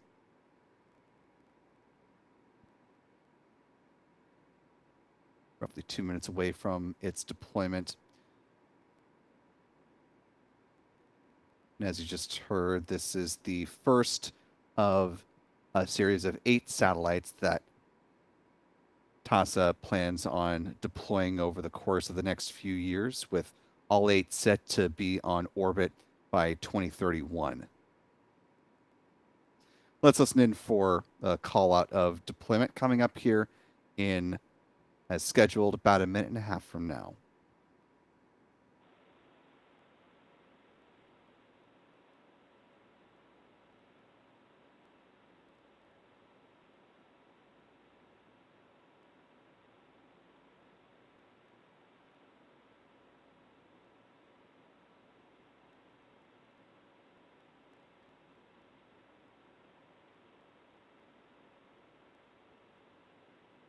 Formosat 8A, deploy confirmed.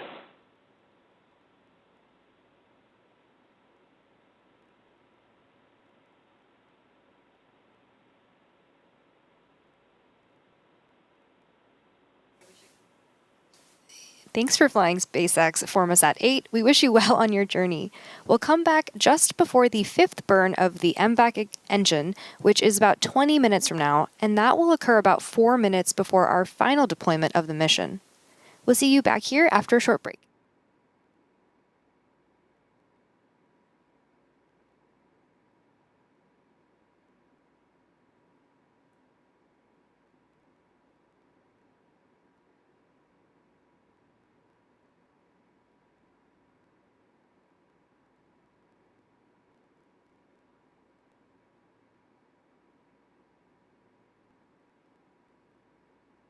Good confirmation of the deployment of Formosat 8.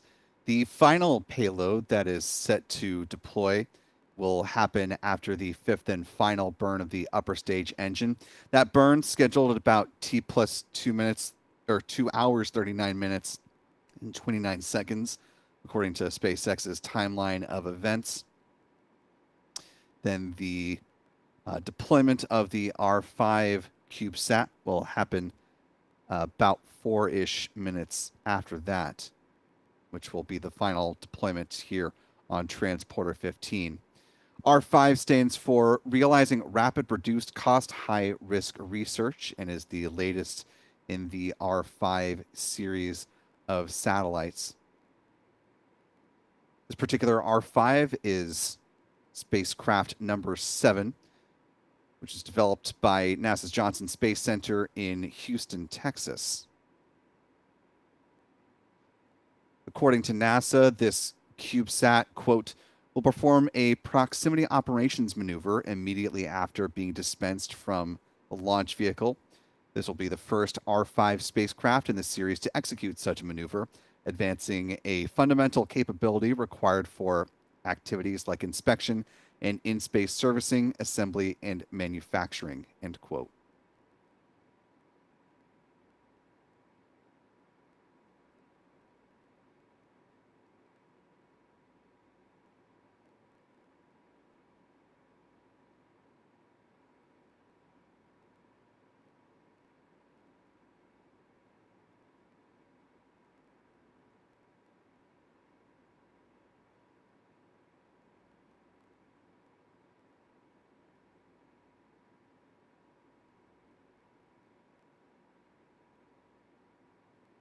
So with about, let's see, a little less than 20 minutes remaining before this final burn ahead of the deployment of R5 begins, we're going to go ahead and take one final pause on commentary, bring back those space jams once more, and join you in the not too distant future for the final deployment of the Transporter 15 mission. You're watching live coverage from Spaceflight now.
Time now T plus 2 hours, 37 minutes, 55 seconds and counting. SpaceX is once again thermally conditioning the Merlin vacuum engine on the rocket's upper stage in preparation for the 5th and final pre-deployment burn. Set to begin here in the next minute or so.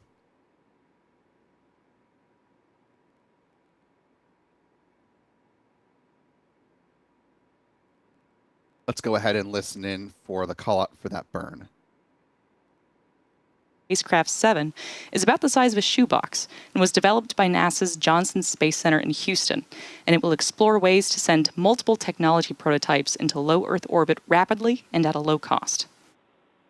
There are 140 payloads on today's mission, including CubeSats, microsats, hosted payloads, and orbital transfer vehicles, carrying 13 of those payloads to be deployed at a later time. We've already deployed 109, so we're almost done.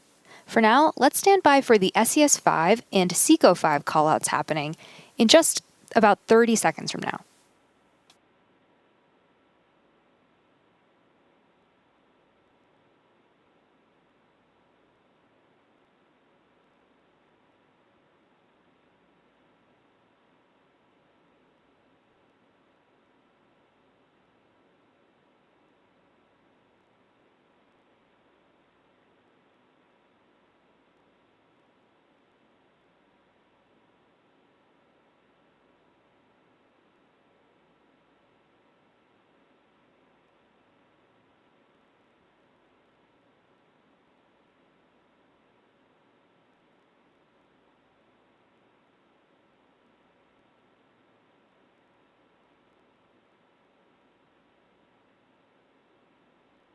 Nominal deorbit. And there we heard confirmation of that 5th MVAC burn.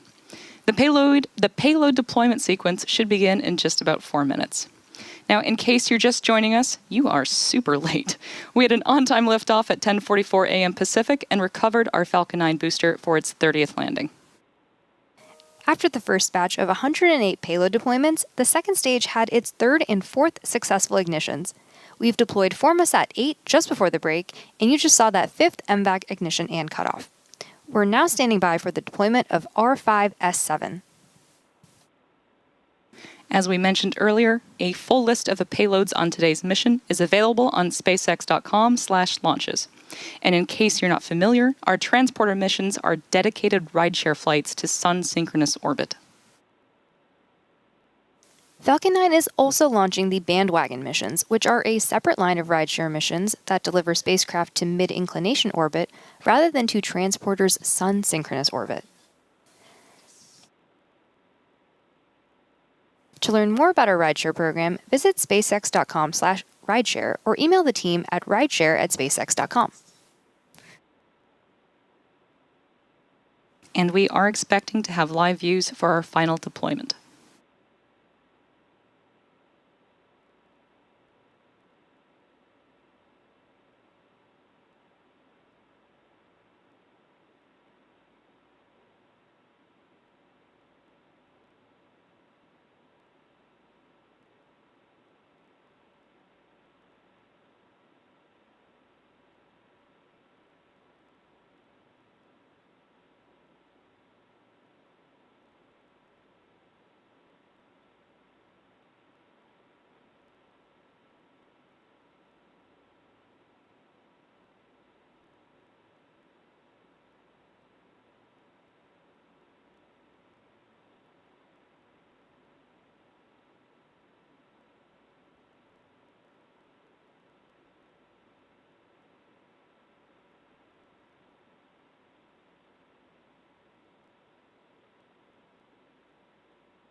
R5S7, separation confirmed. And with that confirmation, we've successfully deployed all Transporter 15 payloads. All payloads successfully separated from Transporter 15. It has been a long mission, but so worth it to see all of those CubeSats, microsats, and orbital transfer vehicles now in space. We would like to thank all of our rideshare customers for entrusting us with their spacecraft today. We also want to say thank you to the Range and Federal Aviation Administration for their support, and to you, our viewers. This launch marked our 19th rideshare program launch, including both transporter and bandwagon missions. To date, SpaceX has launched more than 1,400 payloads to orbit for more than 130 customers across our entire rideshare program. A full listing of... And with a good conclusion to the planned deployments from the Transporter 15 rideshare, we're going to go ahead and start to wind down our coverage here as well today with a look at some of the stats from this mission and where they fall in the greater pantheon of orbital flights so far in 2025.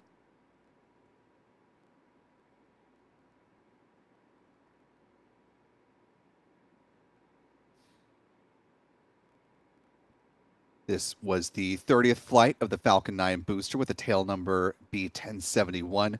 Worth noting as well, B1071 becomes just the second booster for SpaceX to cross the 30-flight milestone. The company is working to certify its first stage boosters for up to 40 flights apiece. This was also the 569th launch of a Falcon 9 rocket to date, the 152nd of the year so far. Been a quiet week for launches for SpaceX, which means the 365 stat drops down just a little bit to 167 in the past 365 days. This was SpaceX's 164th orbital launch from Space Launch Complex 4 East there at Vandenberg, and the 232nd overall orbital launch from this pad as well.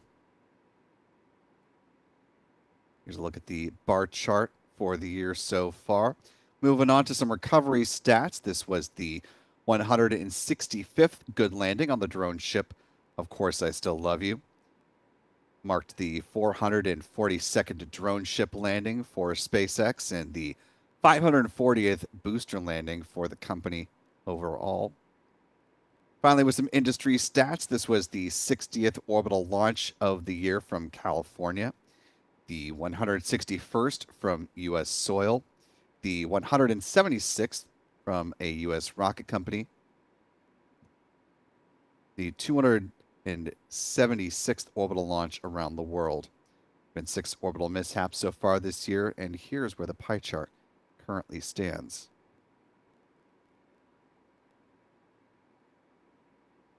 With that, certainly want to thank all of you who have been with us from start of the program to the very end here. Got about 700 of you still hanging on with us.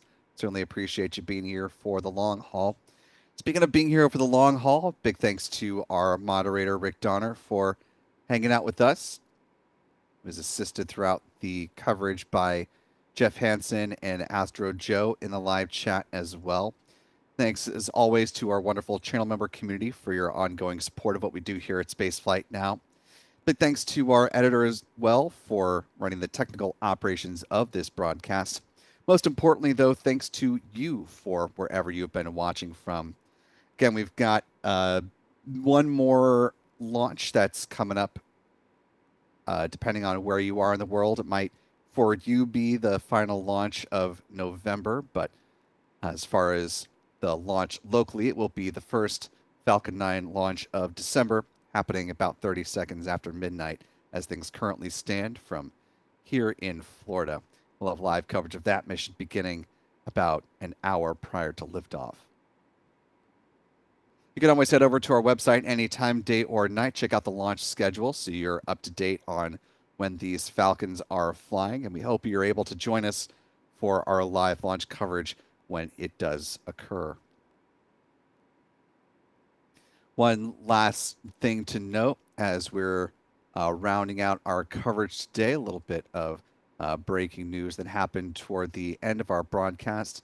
For those who are following the Starship program, the Department of the Air Force did issue their decision, or their record of decision, and the final environmental impact statement regarding the proposal to bring Starship launch and catch capabilities to Space Launch Complex 37 at Cape Canaveral Space Force Station.